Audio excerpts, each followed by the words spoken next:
I never thought my daughter's husband would be the one to leave me stranded, but there I was, standing at the train station with nothing but the clothes on my back, watching him drive away with my only family, as if I was nothing more than an inconvenience.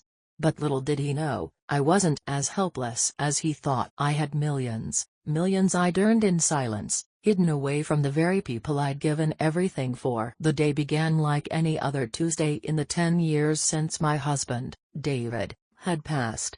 The sun, a pale, watery yellow, filtered through the thin kitchen curtains, illuminating the motes of dust dancing in the air. My world had shrunk to the four walls of this small house, a house I'd once shared with David, and now shared with my daughter, Sarah, and her husband, Jack. The air smelled of yesterday's roast chicken and the faint, sweet promise of freshly brewed coffee. I stood at the counter, my hands moving with the practiced ease of decades, preparing breakfast. On the wall, the old clock ticked, each second a steady, relentless beat marking the passage of a life I no longer felt was my own. I picked up my teacup, the one with the fine crack running like a river delta near the rim. I'd had it since my wedding day.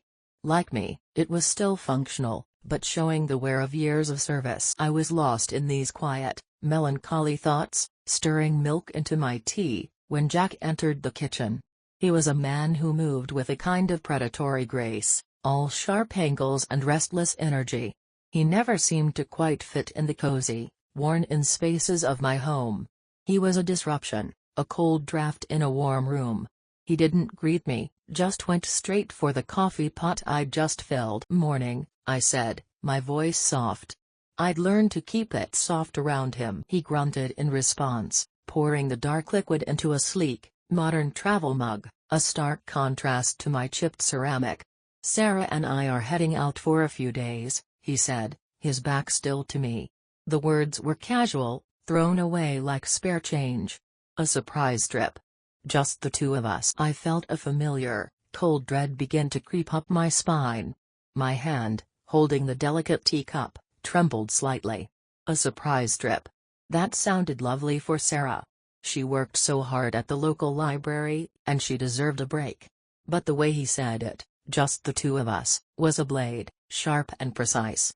I was the silent, unstated exclusion. "Oh," I managed, trying to keep the tremor from my voice. "That's wonderful. Where are you going?" He finally turned, leaning against the counter, his arms crossed over his chest. His eyes, the color of a winter sky, were flat and unreadable. "It's a surprise, Hope. That's the point. I'm taking her to that little coastal town she loves. We need some time away. Things have been crowded. He meant me. I was the crowd. For 10 years, since David died and the grief had swallowed me whole, I had lived here. I'd sold my own larger house at Sarah's tearful request. "We can't leave you all alone, Mom," she'd said. "Come live with us. We'll take care of you." But somewhere along the way, the roles had reversed. I was the one doing the taking care of. I did the cooking, the cleaning, the grocery shopping. I managed the household finances, or at least, the meager budget they allotted for them, while they focused on their careers and their social lives. I had become the household manager, the unpaid, live-in help. An appliance that was expected to run smoothly in the background. "I see," I said, my throat suddenly tight. I placed my teacup on the counter with exaggerated care, afraid I might drop it. "Well, I hope you both have a lovely time. When are you leaving?" "Now," he said, pushing off the counter. He took a long gulp of his coffee. "Sarah's just finishing packing. We'll be gone until the weekend." My heart, which had been sinking steadily, now felt like a stone in my chest. 4 days. Alone in this house that felt less and less like mine. The silence, which was usually a brief respite, now loomed like a punishment. I thought of the meals I wouldn't have to cook, the laundry I wouldn't have to fold, and felt a pang not of relief, but of profound emptiness. This routine, as thankless as it was the only thing that gave my days structure, a purpose. "Okay," I said, nodding. What else was there to say? To argue would be to prove his point, that I was a burden, a complication. To show my hurt would be to give him a satisfaction I was unwilling to grant. So I pasted a small, brittle smile on my face. Let me just get my purse. I can walk down to the market and get some things to tide me over. Jack let out a short, humorless laugh. Don't worry about that. We'll give you a lift. For a fleeting moment, a foolish, desperate hope flickered within me. A lift? Maybe they were dropping me at my friend Martha's house. Maybe they weren't as thoughtless as I imagined. Oh? I asked, my voice betraying a hint of that hope. Yeah, he said, walking towards the hallway. We're heading out of town on the 10:15 train. The station is on the other side of the city. We'll drop you there. The flicker of hope died instantly, snuffed out by a cold wave of confusion. The train station? Why would he drop me at the train station? It was miles from here, in the opposite direction of the market, or Martha's house, or anywhere I would need to go. It made no sense. The train station? I repeated, my brow furrowing. Jack, why would you take me all the way there? He stopped at the doorway and looked back at me, and for the first time, I saw a flicker of something in his eyes. It wasn't malice, not exactly. It was something worse. It was impatience. The kind of look you give a dog that won't heal, or a task that is taking too long. It was the look of someone who was finished with a thing and was ready to discard it. It's on our way, Hope, he said, his voice clipped and final. Just be ready in 5 minutes. Don't bring a lot of stuff. He disappeared down the hall, leaving me alone in the silent kitchen. The clock on the wall kept ticking, each second now feeling like a hammer blow against my chest. 5 minutes. Don't bring a lot of stuff. It's on our way. The words echoed in the sudden, ringing silence. Something was terribly wrong. My mind raced, trying to piece together the fragments of this bizarre plan, but it refused to form a coherent picture. A cold, terrifying premonition began to form in the pit of my stomach, a dark and heavy certainty that this was no mere thoughtless gesture. This was something else entirely. This was a deliberate act. And I, in my quiet compliance, was walking right into it. The train station rose before us, a grand, old building of brick and stone, its clock tower reaching for the overcast sky. It was a place of comings and goings, of tearful goodbyes and joyful reunions. For me, it was about to become a monument to the most profound betrayal of my life. Jack pulled the car up to the curb, the engine idling impatiently. He didn't get out. Sarah sat in the passenger seat, staring straight ahead, a rigid statue of avoidance. She hadn't said more than 5 words to me the entire drive, her face pale and strained. "All right, here you are," Jack announced with a false heartiness that grated on my raw nerves. I looked from him to my daughter, a silent plea in my eyes. "Sarah? What is this?" But she wouldn't meet my gaze. She just kept staring at the dashboard, her hands clenched in her lap. The woman I had rocked to sleep, whose fevers I had cooled with damp cloths, whose heartbreaks I had mended with tea and patience, was now a stranger, a co-conspirator in my humiliation. "Jack, I don't understand," I said, my voice barely a whisper. "The market is miles from here. My friends. Everything is on the other side of town. Why did you bring me here?" He finally turned to look at me, his face a mask of weary exasperation. "Hope, listen. Sarah and we need a real break. A fresh start. And we can't do that with you. Here." The word hung in the air between us. Here. Not in the house, not in our lives. Just here. At a train station. The implication was a physical blow, knocking the air from my lungs. "What are you saying?" I asked, though the cold, hard truth was already crystallizing in my mind. "We've bought you a ticket," he said, pulling a thin paper slip from his shirt pocket and thrusting it at me. "One way. To a nice retirement community upstate. It's all arranged. They're expecting you." "A one-way ticket. A retirement community. Arranged." The words were clinical, detached, as if he were discussing a business transaction, the disposal of an asset that had outlived its usefulness. My mind reeled. They had been planning this. Whispering behind closed doors, making phone calls, deciding my future without a single word to me. The surprise trip wasn't for Sarah. It was for them. A surprise getaway from me. You're sending me away? I stammered, the ticket trembling in my hand. I looked at the destination. A town I'd never heard of. A place with no connection to my life, my memories, my home. We're doing what's best for everyone, Jack said smoothly. You'll be taken care of.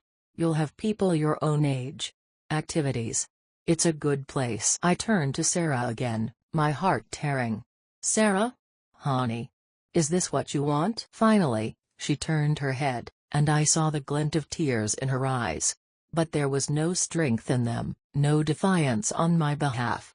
Only weakness and a kind of miserable guilt. Mom, it's gotten too hard, she whispered, her voice choked with unshed tears. Jack is right. We need our own space. Our own life. Her own life. And what about mine? Had the past 30 years of being her mother, the last 10 of being her live-in support system, all been a prelude to this? To being packaged up and shipped off like an unwanted parcel? I looked down at my hands, clutching my small purse.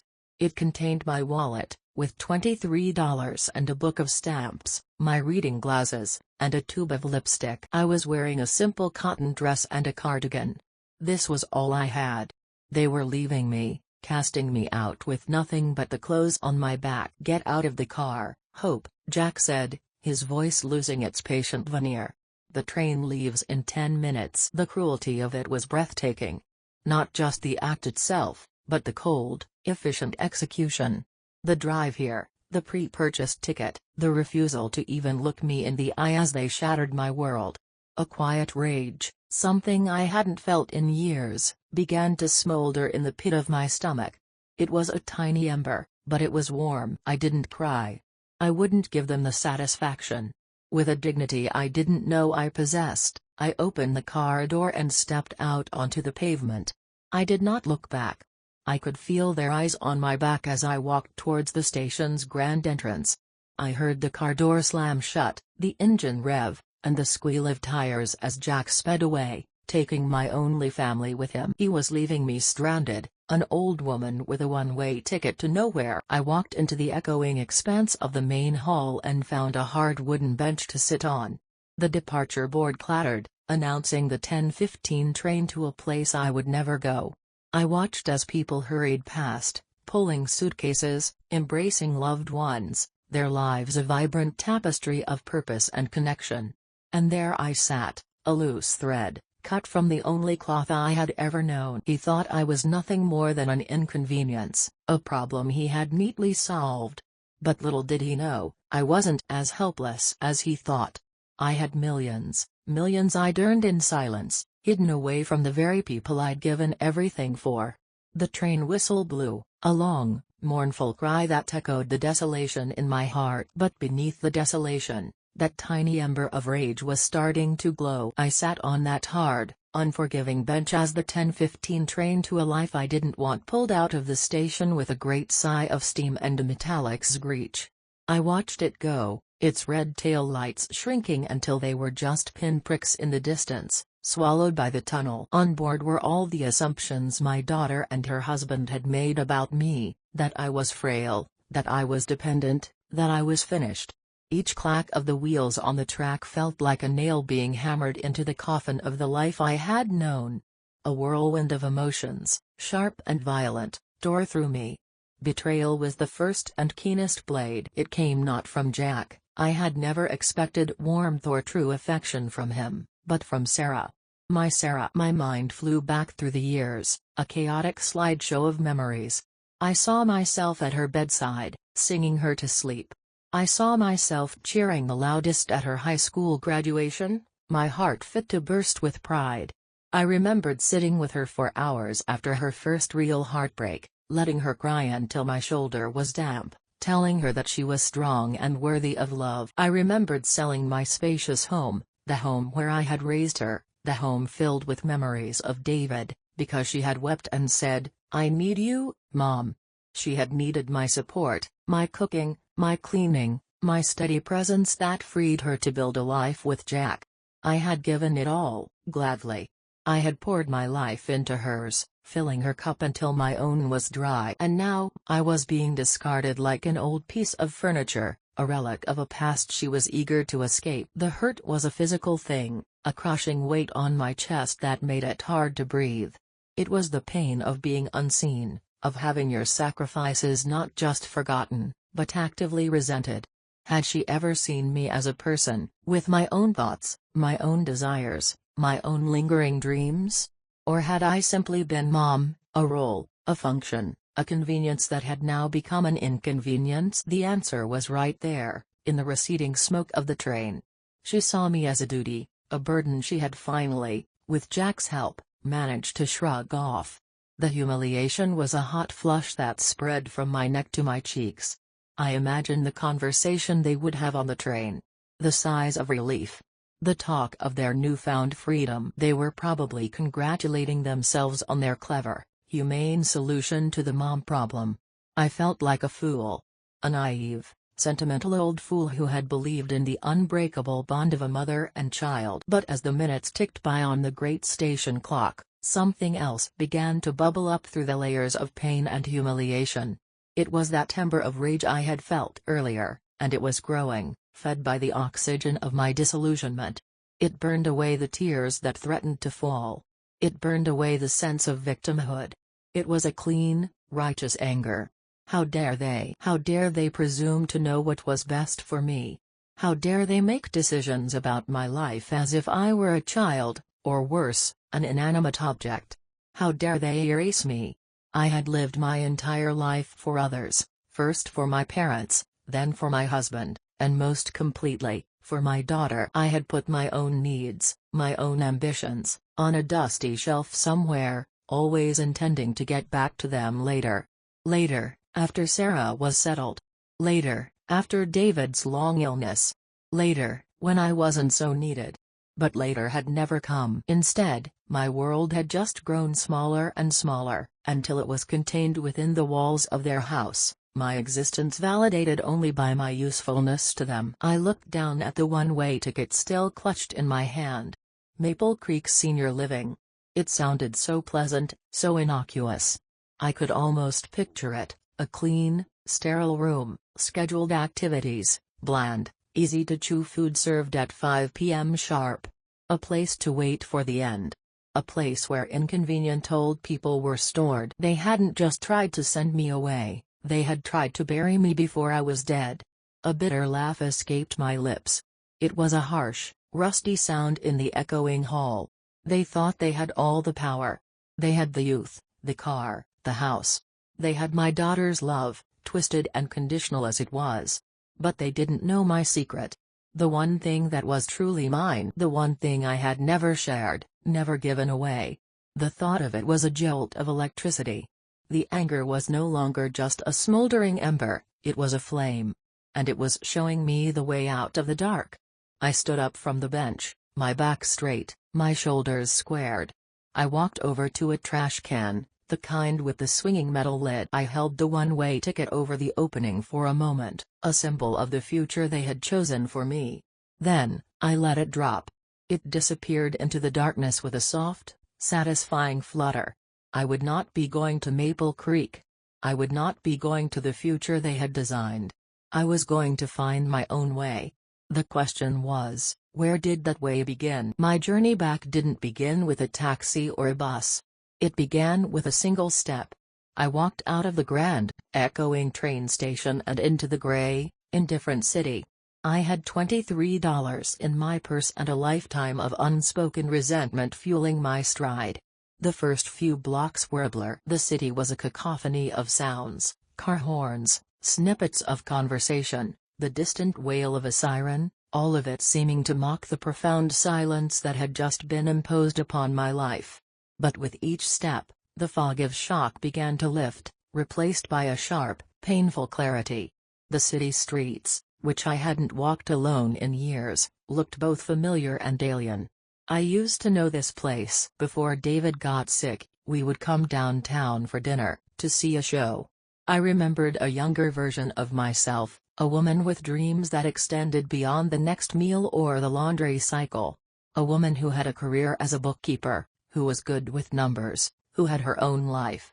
Where did she go? As I walked, my mind, no longer consumed with the immediate needs of others, began to wander through the archives of my own history. I passed a small bookstore and remembered how I used to spend hours inside, running my fingers over the spines of books, imagining the worlds they contained. I'd stopped reading for pleasure years ago. There was never time. I passed a little cafe with outdoor seating and recalled a lunch with my best friend, Eleanor, shortly after I'd been widowed. "You need to get out, Hope," she'd said, her eyes full of concern. "Don't let yourself disappear." I had dismissed her worries. "I won't," I'd promised. "Sarah needs me." But Eleanor had been right. I had disappeared. I had slowly, willingly, faded into the background of my daughter's life until I was nothing but wallpaper. The walk was long, miles and miles across a city that seemed to have forgotten me. My feet began to ache, a dull throb that worked its way up my legs. I was no longer a young woman.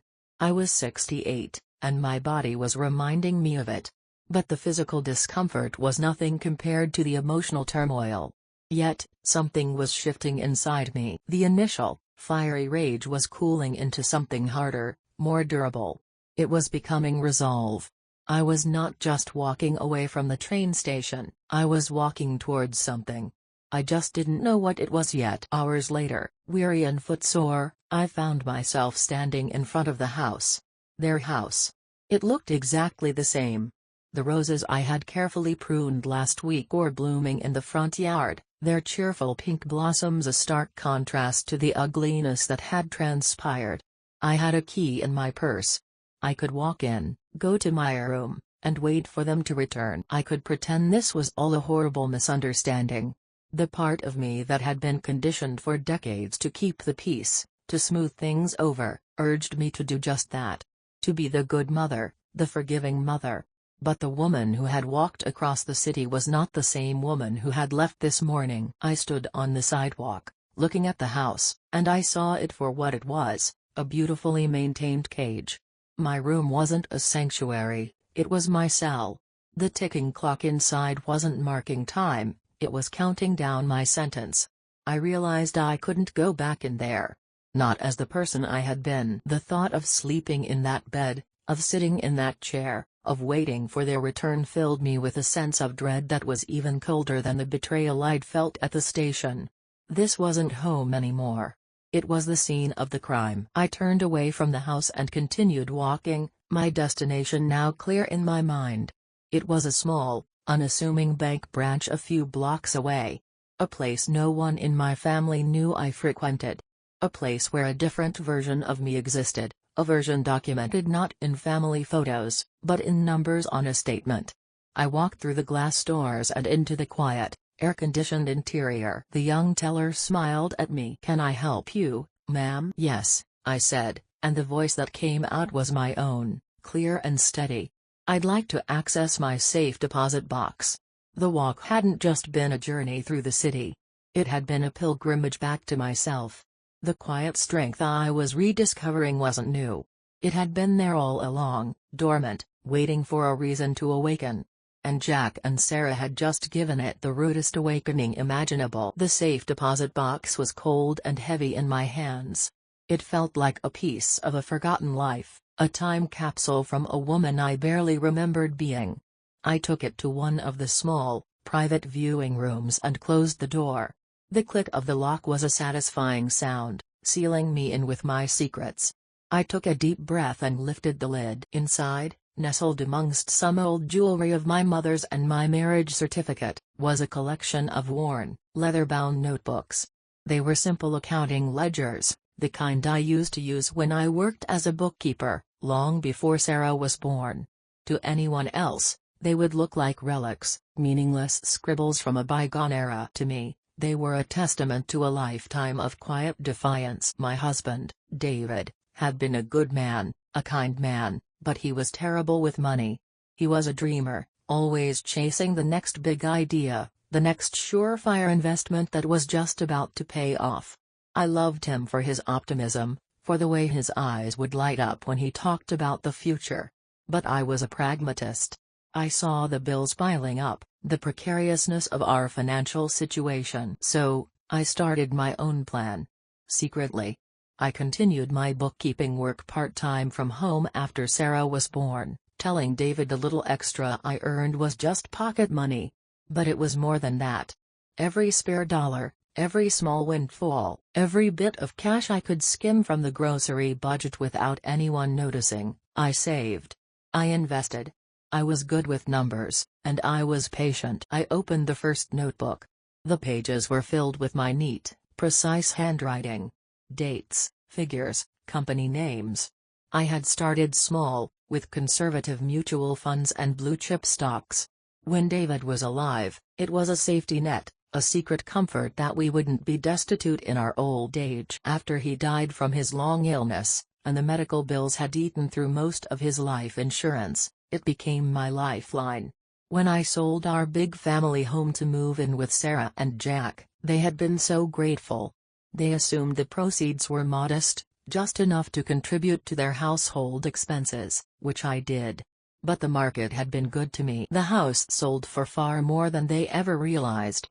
I gave them a number, a believable number, and they accepted it without question.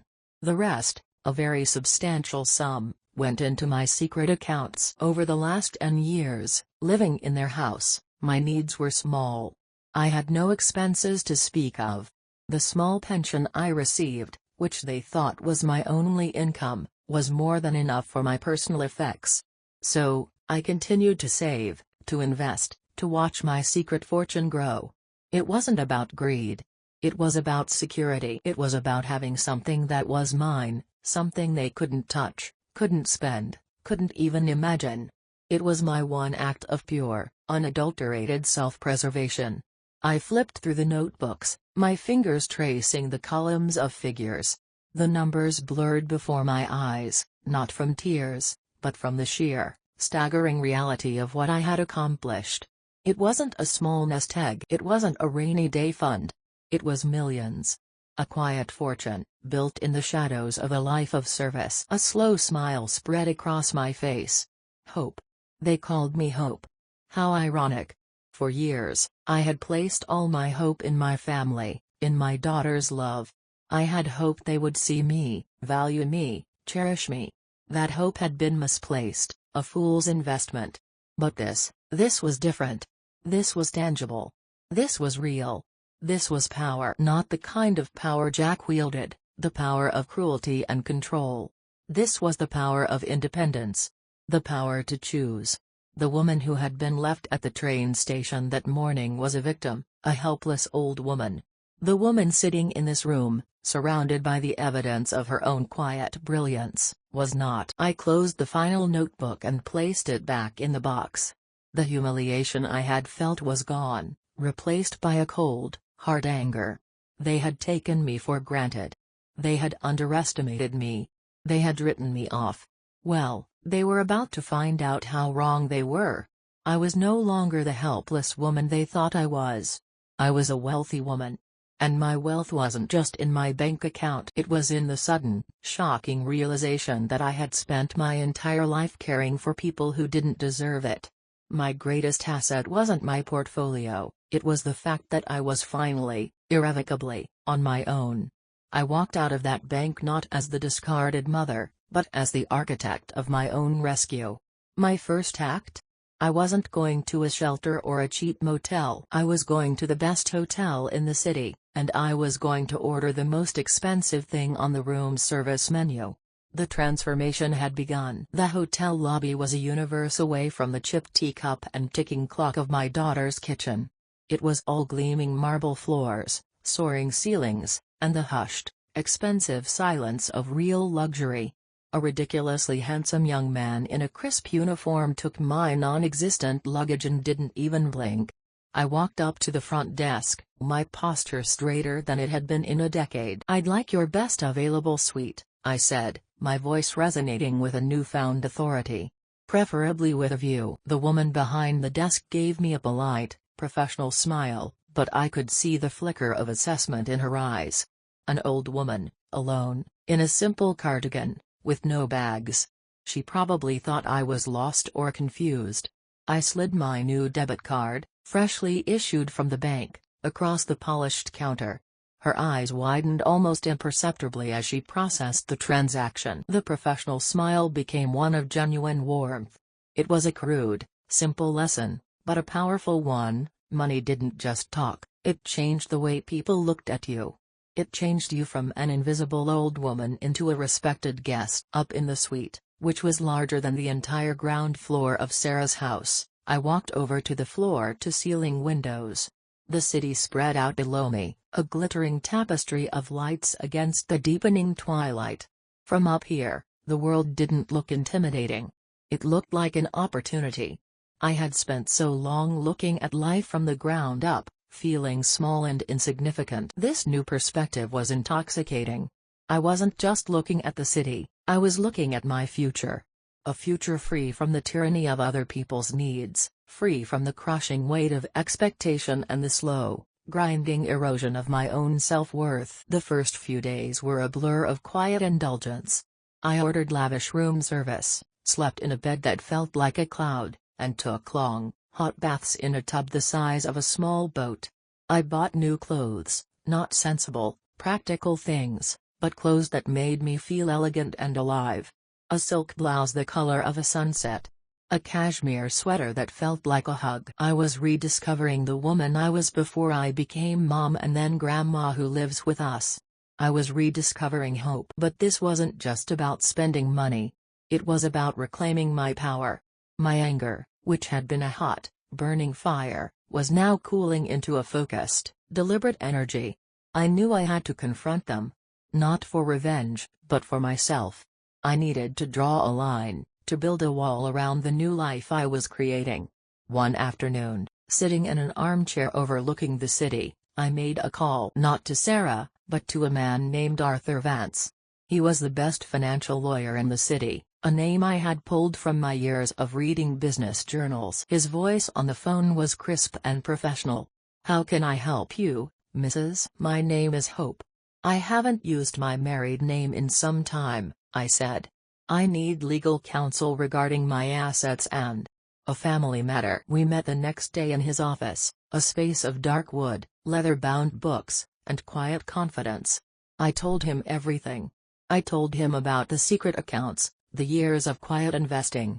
I told him about the house, my daughter, my son-in-law. And I told him about the train station. I did not cry. I laid out the facts with the same precision I had used in my ledgers for all those years. He listened patiently, his face unreadable. When I had finished, he leaned back in his chair, tapping a pen on his desk. "This is quite a story, Hope," he said. "Your son-in-law's actions, leaving you stranded with the intent of committing you to an institution against your will, are not just morally reprehensible. They may very well be illegal. Elder abuse, false imprisonment. There are avenues we could explore." I shook my head. "I don't want to send him to jail. That would hurt Sarah, and despite everything, I don't want that." I paused, gathering my thoughts. "What I want is to be secure. I want to ensure that they can never touch me, or my money, ever again. I want to build a fortress." Arthur smiled, a thin, knowing smile. "A fortress," he said. "I can certainly help you with that." Over the next week, we worked. We created trusts. We moved assets. We set up a new, ironclad will that left the bulk of my estate to a charity for homeless women. I stipulated a small, conditional inheritance for Sarah, one that she could only receive after my death and only if she met certain criteria, none of which involved her husband. It felt cold, calculated, and utterly liberating. Each document I signed was a brick in my new wall. Each legal maneuver was a declaration of my independence. Then, the inevitable happened. My phone, which had been silent for a week, rang. It was Sarah. I let it ring, my heart pounding. Then I took a deep breath, straightened my back, and answered. "Mom? Mom, where are you?" Her voice was a frantic, panicked squeak. "We came home and you were gone. Your room is empty. We've been worried sick." Worried sick. The hypocrisy of it was breathtaking. "I'm fine, Sarah," I said, my voice calm and even. It was the voice of the woman in the hotel suite, not the woman from the little kitchen. "Fine? Where are you? What happened? Did you get on the wrong train?" "No, Sarah," I said, the words coming easily now. "I got off the train you put me on. Or rather, I never got on it at all. I've made other arrangements." There was a stunned silence on the other end of the line. I could hear Jack's voice murmuring in the background. "What does she mean? Where is she?" "Mom, I don't understand," Sarah stammered. "I think you do," I said, and for the first time, I let the ice into my voice. "You and Jack made your plans for my future very clear. Now, I'm making mine. We need to talk. My lawyer will be in touch to arrange a meeting." "Your lawyer?" "Yes, my lawyer," I said. "His name is Arthur Vance. I'm sure you and Jack can look him up." I hung up the phone before she could respond. The silence that followed was the sweetest sound I had ever heard. It was the sound of my old life ending, and my new one beginning. The fortress was built. Now it was time to see who would dare to approach the gates. The first step toward my new beginning was checking out of the hotel. As luxurious as it was a temporary sanctuary, not a home. Home. The word itself felt foreign. For the decade, home had been a place of servitude. Before that, it was a place of grief. I realized I hadn't had a true home, a place that was solely mine, since before David and I were married. The thought was both saddening and strangely exhilarating. I had a blank slate. With the help of a discreet real estate agent Arthur recommended, I found it.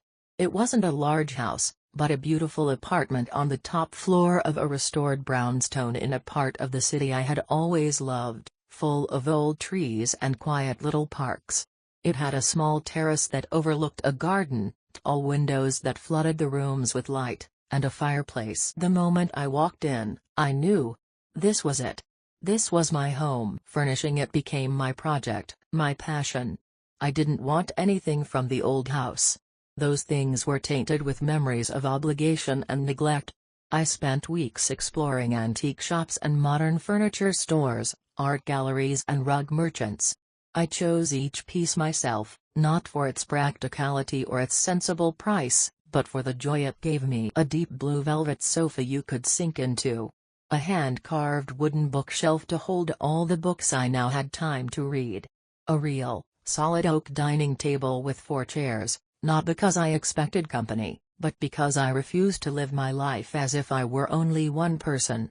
It was an act of defiant optimism. In the midst of this, I reconnected with my old friend, Eleanor. I hadn't spoken to her in over a year. I had let the friendship wither, ashamed of the small, drab life I was living. I called her, my stomach in knots, and asked if she would meet me for lunch. We met at the same little cafe where she had once warned me I was disappearing. She looked at me, her head tilted. "Hope," she said, her voice full of wonder. "You look different. Taller, somehow." I laughed, a real, full-throated laugh. "I feel taller." I told her everything. The whole sordid story of the train station, and the incredible secret of my hidden wealth. She listened, her expression shifting from horror to outrage to, finally, fierce, triumphant pride. "That miserable little weasel," she said, referring to Jack. "And Sarah. Oh, Hope, I'm so sorry." She reached across the table and squeezed my hand. "But look at you. You magnificent woman. You didn't just survive. You thrived." Being with Eleanor was like letting a lungful of fresh air into a stuffy room. We talked for hours, catching up on years of lost time. We laughed. I cried a little, finally feeling safe enough to let down my guard. She didn't offer pity. She offered solidarity. She reminded me of the woman I used to be, the funny, smart, capable woman she had always known was still there, buried under layers of domestic duty. We made plans. To go to the theater. To take a painting class. To travel. The world, which had shrunk to the size of a kitchen, suddenly expanded into a place of infinite possibility. My days took on a new rhythm, one that I set myself. I woke up when I wanted to, not when the needs of others dictated. I had coffee on my terrace, watching the city wake up. I joined a gym, marveling at the strength that returned to my limbs. I volunteered at the library, the main branch downtown, not the suburban one where Sarah worked. I was surrounded by books and quiet, helpful people. I was useful again, but on my own terms. I was no longer a caregiver. I was a contributor. The most profound change was the silence. My apartment was quiet. But it wasn't the lonely, oppressive silence of the house I had left. It was a peaceful, creative silence. A silence that belonged to me. In that silence, I began to hear my own thoughts again, my own desires. I started painting, something I hadn't done since college. I wasn't very good, but it didn't matter. The joy was in the process, in the simple act of creating something that was purely for me. I was redefining myself, not as a mother or a widow, but as hope. Just hope. And it was more than enough. I was no longer tethered to the disappointments of my family. I was anchored in the quiet, solid ground of my own life. And for the first time in a very long time, I was truly, deeply, content. The meeting, when it finally happened, took place on my turf. Not my apartment. I would not allow their energy to taint my new sanctuary, but in the sterile, neutral territory of Arthur Vance's conference room. I arrived first, sitting at the head of the long, polished table, Arthur beside me. I wore a simple but elegant navy blue dress I had bought the week before. I felt calm, centered, and powerful. They arrived a few minutes late, a tactic I was sure Jack had orchestrated to put me off balance. It didn't work. They looked smaller than I remembered, diminished. Jack wore his usual expensive suit, but it seemed ill-fitting, his confident swagger replaced by a tense, defensive posture. Sarah was pale, her eyes red-rimmed and shadowed. She wouldn't look at me. Hope, Jack began, trying to take control of the room. This is ridiculous. Hiring a lawyer? What is this all about? Arthur cleared his throat. Mr. and Mrs. Collins, he said, his voice smooth as silk. I believe my client, Hope, requested this meeting to clarify her position regarding her future, a future you attempted to dictate for her a few weeks ago at the Central train station. Jack flinched at the mention of the station. Sarah sank lower in her chair. It was a misunderstanding, Jack blustered. We were worried about her. We thought a nice community would be what's best. I held up a hand, and he stopped, surprised by the gesture. I looked directly at him, then turned my gaze to my daughter. There was no misunderstanding, Sarah, I said, my voice quiet but firm. You put me in a car and drove me to a train station with a one-way ticket to a place I'd never heard of.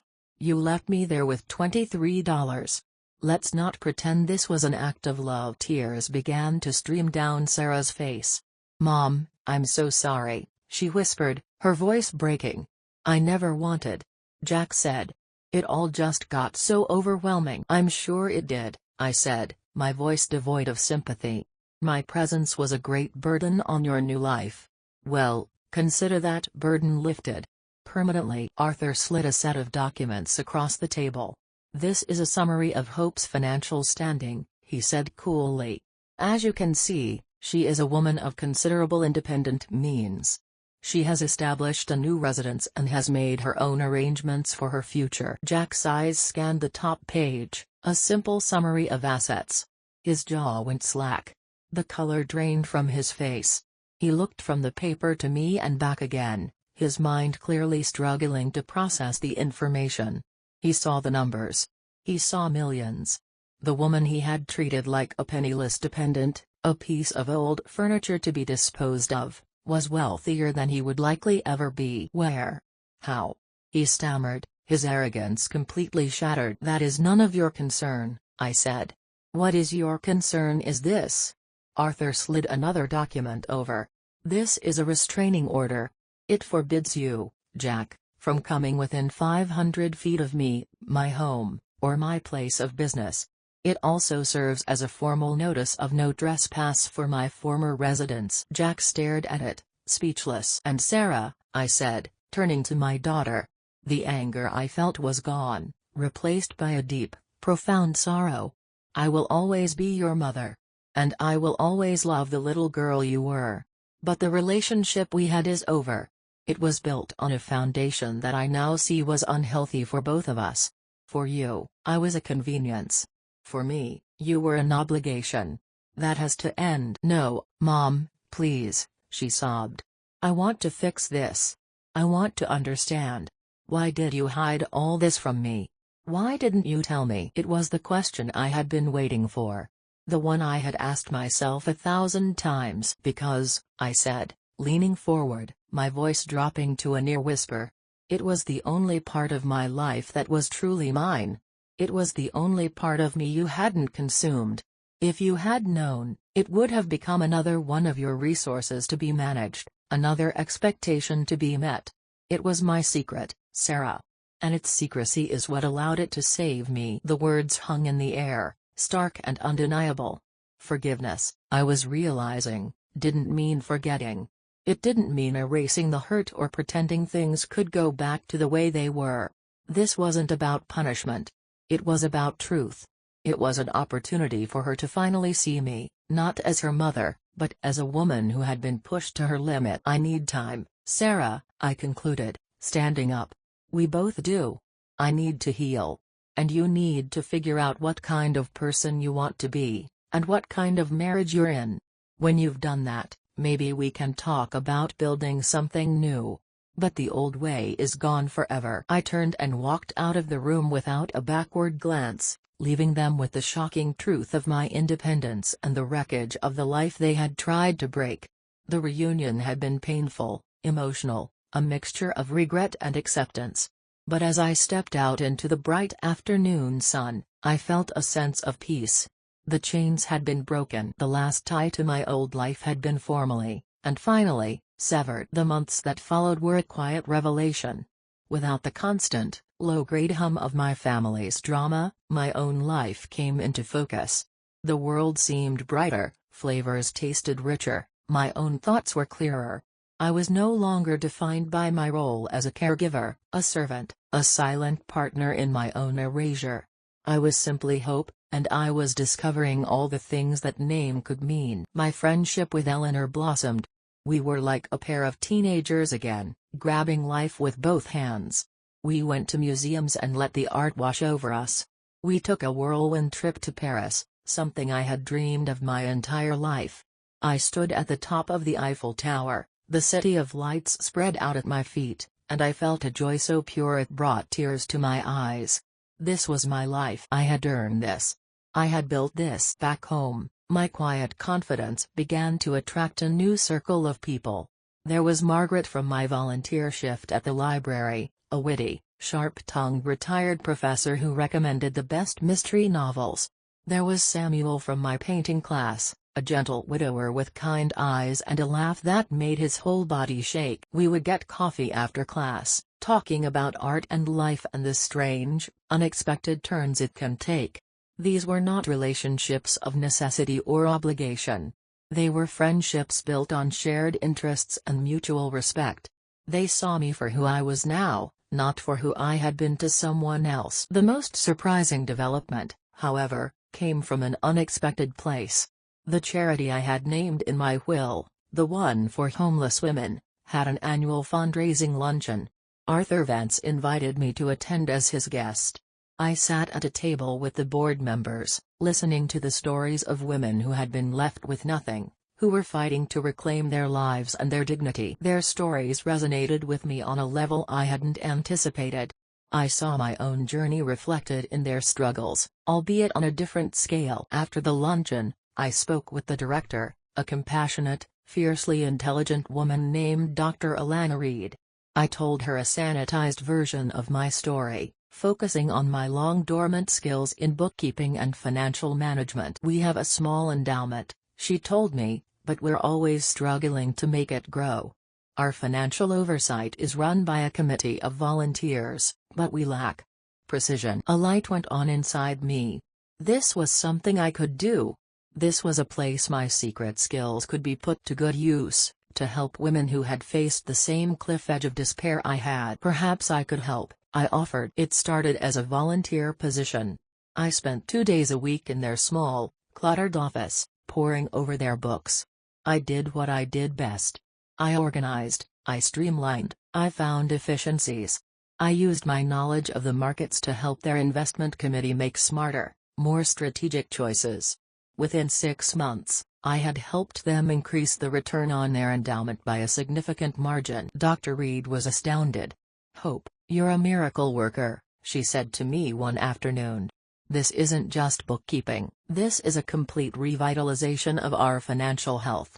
We'd like to offer you a paid position. Director of Financial Strategy, a job title, a salary, an office." It was something I hadn't imagined for myself, but it felt so right. I was taking the skills I had honed in secret, in the service of my own survival, and using them to empower other women. I was turning my greatest secret into my most public strength. The work gave me a profound sense of purpose that went beyond personal happiness. It was the final, crucial piece of my transformation. I wasn't just living for myself anymore, I was living for a cause I believed in. I was embracing my own worth, not just as an individual, but as a member of a community. The theme of self-love had taken root and blossomed into something even more beautiful, a life of meaningful contribution. A year to the day after I walked out of that train station, I was sitting on my terrace. The sun was setting, painting the sky in strokes of orange and purple. A glass of crisp, white wine was on the table beside me. My apartment was filled with the things I loved: books, art, and the peaceful silence of a life well lived. I was financially secure, emotionally fulfilled, and no longer bound by the chains of familial duty. My work with the foundation was challenging and deeply rewarding. My friendships were genuine and nurturing. My relationship with Sarah had begun to heal, slowly and carefully. After months of silence, she had started therapy. She had left Jack.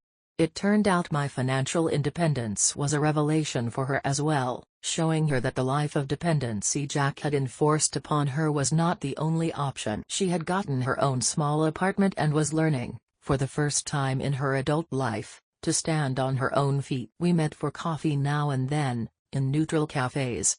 The conversations were often stilted, full of unspoken apologies and the ghosts of past hurts. But there was a new honesty between us. She was finally seeing me as a person, and I was learning to see her not as my betrayer, but as a woman struggling to find her own strength. There was no going back to the way things were, but there was a hope for a new kind of relationship, one built on the bedrock of truth and mutual respect. I knew that the most important relationship, however, was the one I had built with myself. I had learned to trust my own judgment, to value my own needs, to be my own staunchest advocate. A soft breeze rustled the leaves of the potted fig tree on my terrace. My phone buzzed. It was a text from Samuel, the man from my painting class. "Thinking of you. Hope you're having a lovely evening." I smiled. I hadn't looked for romance, but a gentle companionship had found me nonetheless. We took things slow. There was no need to rush. I had all the time in the world. I thought back to the woman I was a year ago, the quiet, invisible woman in the chipped teacup kitchen, her world about to be shattered. I felt a surge of compassion for her, but no pity. She had a strength she didn't even know she possessed. She had walked through the fire of betrayal and emerged not burned, but forged into someone new. Someone stronger. Someone free. I took a sip of my wine, the cool liquid a pleasant shock. The city lights were beginning to twinkle below, a million little promises of life and connection. I was one of those lights now. I was no longer a shadow in someone else's story. I was the author of my own. And as I sat there, alone but not lonely, content in my peaceful solitude, I knew, with a certainty that filled my entire being, that this was the happiest I had ever been. The future was not a place to be feared or a path to be dictated by others. It was an open road, and I was finally, joyfully, in the driver's seat.